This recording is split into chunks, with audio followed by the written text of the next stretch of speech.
Там і колодязь був, і сад був. О, много гектарів. А бачили дом той панський? Бачив. Длинний. Був длинний. О, тут такі є подобія на того дома. Такий дом. А дровляний чи Дерев'яний був. одноповерховий такий? Одноэтажный. Ага. И была длинная обора, там были парубки. Ну, бедные люди, безземельные. Его фамилия была... Чорноцький. Черноцкий. Ну, о. О. Но кажется, еще его У Засимовичах теж. у селе Засович Да, в моем був. Ну. И еще в этой Белусовщине. Да. І Каролін ще, може, чули, теж його. Каролин это Колорабников. Да, Сейчас теж його. сельхозтехника. Сонячний. Солнечный. Ну. Во, Каролин, это точно Каролин, я то знаю те края все. А що там ще у Обержі було? Сад плодовий у його, да? А що росло? Яблуні? Да, яблони. Но те яблони, як прийшла совєтська власть, Ага.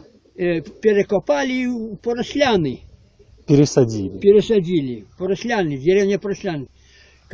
Бо мы до 39-го года были под Польшу. Под Польшу. А с 39-го года немец напал на Польшу.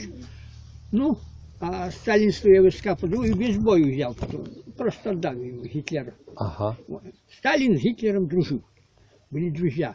Когда началась война, он даже не мог поверить, что Гитлер напал на Советский Союз. А парк був там який? У Обержі? На Бержі Ага.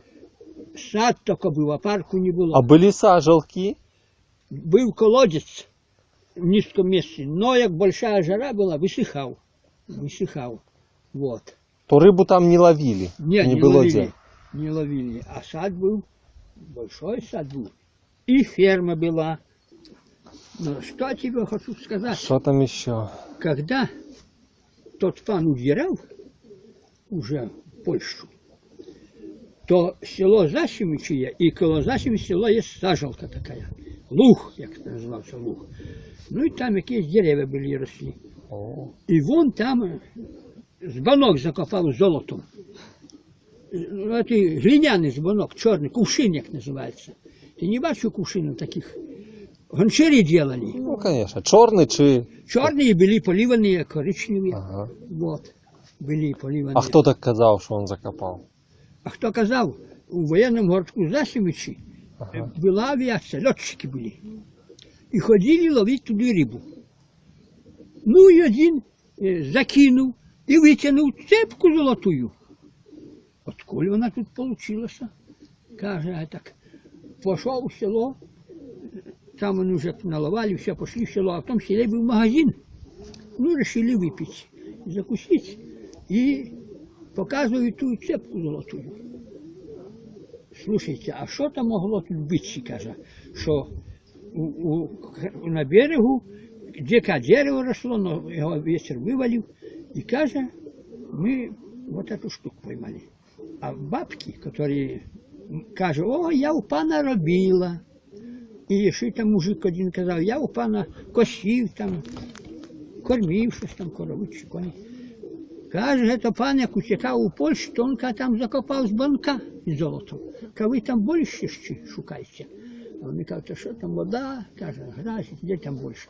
Ну, вони там вже на тому місці многі прийшли, вже ті льотчики, закидали удочки. То некоторі перстенки, ну, золотые.